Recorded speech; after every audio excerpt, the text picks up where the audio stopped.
নমস্কার, আমি অমিত। আজ আপনাদেরকে একটা ভিডিও দেখাবো।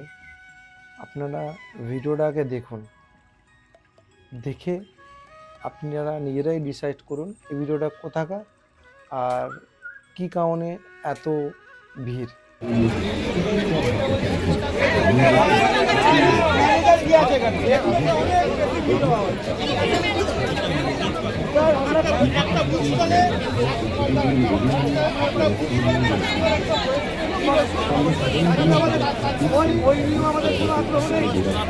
আপনারা দেখলেন এই ভিডিওটা।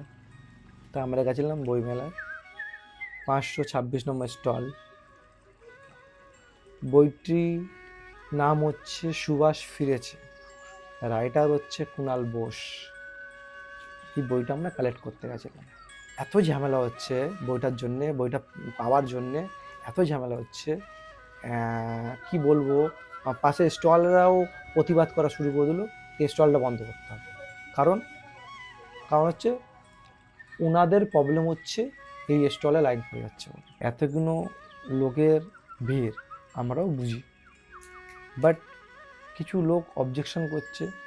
সেটাকে অবজেকশন করাটা কি, আপনাদের কি মত যে অবজেকশন করাটা কি উচিত? আমার তো ব্যক্তিগত মত বলে যে অবজেকশন করা উচিতই না। আশেপাশে স্টলগুলো এসে দোকানটাকে বন্ধ করে দিল, প্রতিবাদ করছে। জানি না এরা কারা, কোনো পলিটিশিয়ানের সঙ্গে যুক্ত আছে কি না।